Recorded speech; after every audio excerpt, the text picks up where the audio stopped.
আমার ভাবি, আমার শ্রদ্ধেয় ভাবি, যাকে আমি অত্যন্ত শ্রদ্ধা করি, যার সাথে আমি অভিমান করি, যাকে আমি অত্যন্ত ভালোবাসি, এই যিনি বললে আমি যেদিকে বলি সেদিকে চলে যাব। তো যাই হোক, এই সুনতির আমাদের এত কাজের মধ্যে যেটা উৎসাহ, উদ্দীপনা, আগ্রহ যিনি সৃষ্টি করেন, তিনি হলেন আমার ভাবি সুরিয়া জান্নাত ভাবি।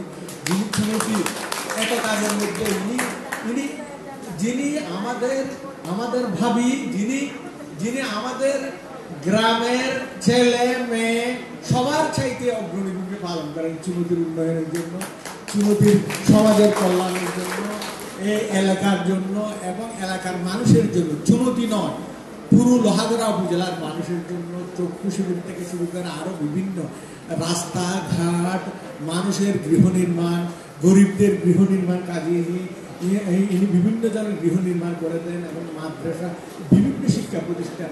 এবং আপনারা জানেন কিনা জানি না, ইনি স্বয়ং নিজ এবং আমার ভাইকে সহ নিয়ে ইনি একটা মহিলা মানে মেয়েদের জন্য একটি এতিমখানা প্রতিষ্ঠা করেছেন, যেটা ওনার মায়ের নামে এবং আমার মামির নামে ভাবি প্রতিষ্ঠা করছেন।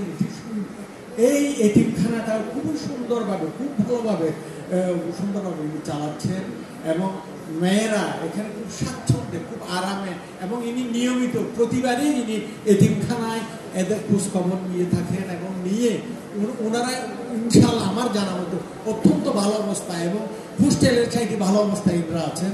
এভাবে ইনি আমার ভাবি যে ওনার কি বলবো, এখন আমি নিজের গুণাগুণ নিজে গাইতেছি মনে হবে সবাই। যাই হোক, ওনার গুণাগুণ গাওয়া মানে হচ্ছে আমার নিজের বলা, কারণ যেহেতু আমার ভাবি হিসাবে আছেন ইনি। তো যাই হোক, আমি ওনাকে নিয়ে গর্ব করি, চুনতি সমাজ গর্ব করে ওনাকে নিয়ে, পুরো লোহাগড়া, পুরো চট্টগ্রাম ওনার নামে, ওনাকে চেহারায় না চিনলেও প্রায় সমগ্র বাংলাদেশে ওনার নামে, ইনি বাংলাদেশের ফার্স্ট লেডি চার্টার অ্যাকাউন্টেন্ট হিসাবে ওনাকে বাংলাদেশে সবাই চিনে। যাই হোক, এই জন্য তো আমাদের ভাবি হিসাবে তার জন্য গর্ব করি। যাই হোক, সবাইকে ওনার উদ্যোগকে আমি স্বাগত জানাই এবং সবাইকে ধন্যবাদ জানিয়ে আমার সংক্ষিপ্ত বক্তব্য এখানে শেষ করলাম। আসসালামু আলাইকুম ওয়া রাহমাতুল্লাহি ওয়া বারাকাতুহু। আরিফ ভাই, আপনি আমাকে ডিক্লাইন করছিলেন, কিন্তু ভাবির হুকুম করে একটা ব্যাপার আছে, এইখানে এটা ফেরত দেওয়ার কোনো সুযোগ নেই। আমি মাইকটা আপনার কাছে পৌঁছে দিয়েছি।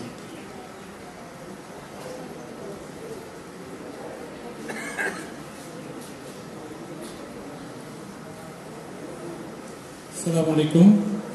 আসলে এত বড় জনরা আমাদের আগে বক্তব্য শেষ করেছে, তারপর